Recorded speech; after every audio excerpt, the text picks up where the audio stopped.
আচ্ছা, তোমরা কি ভেবে দেখেছো মধ্যবিত্ত সম্প্রদায়ের মানুষজন বা মিডিল ক্লাস মানুষদের কেন মিডিল ক্লাস আখ্যা দেওয়া হয়?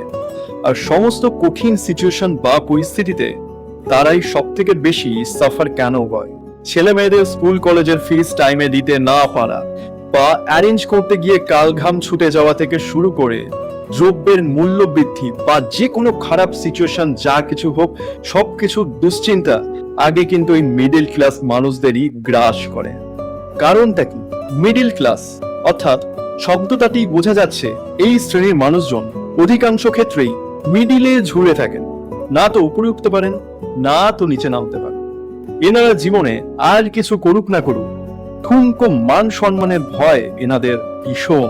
বড় কোনো কোম্পানিতে সো কল্ড দিনমজুরি খেটে মাস শেষে ন্যূনতম বেতনটুকু পেয়ে সংসার চালাতে হিমশিম খেয়ে ম্যানেজারকে মনে মনে দু চারটে গাল দিয়ে একরাশ ওয়ার্ক প্রেশার নিয়ে আবার পরদিন সকাল সকাল ঘুম থেকে উঠে ভিড় বাস ট্রেন কিংবা বাইকে করে জামের সম্মুখীন হয়ে 10-12 ঘন্টা দিনমজুরি খাটাটা এনাদের কাছে নাকি অনেক বেশি সম্মানের, নিজের একটা ছোট্ট স্টার্ট আপ বা ব্যবসা শুরু করার থেকে।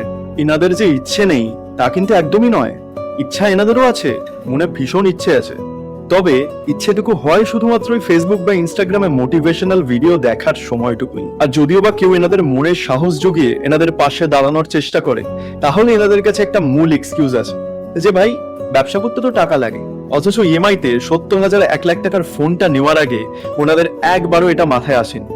এমনকি ইএমআইতে বাইকটা কেনার আগেও একবারও খেয়ালই করেননি টাকার কথাটা। এনারা লাইফের রিস্ক নিতে ভয় পান, কিন্তু এই সিম্পল জিনিসটা বুঝতে পারেন না যে অযথা অপ্রয়োজনীয় শো অফ করার জন্য কিছু বস্তু কিনে ফালতু খরচা করে ইএমআই এর জীবন কাটিয়ে এনারা অলরেডি জীবনের সব থেকে বড় রিস্কটা নিয়ে ফেলেছেন। লাইফের সব থেকে বড় রিস্কই হলো সেলফ ইমপ্রুভমেন্টের জন্য রিস্ক না নেওয়া।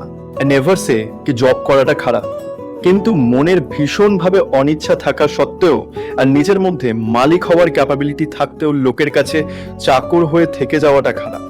তবে হ্যাঁ, এই মিডিল ক্লাস মেন্টালিটির ভিড় থেকেও কিছু মানুষ ঠিকই বেরিয়ে আসেন মনে অদম্য সাহস, জেদ আর ইচ্ছে নিয়ে, নিজের সমস্ত ঠুনকো মান সম্মান, শখ আহ্লাদ সমস্ত কিছু বিসর্জন দিয়ে। কে বলতে পারে আগামীর সফলতার বা ইন্সপিরেশনের একমাত্র আইডল বা প্রতিচ্ছবি তুমিই হলে।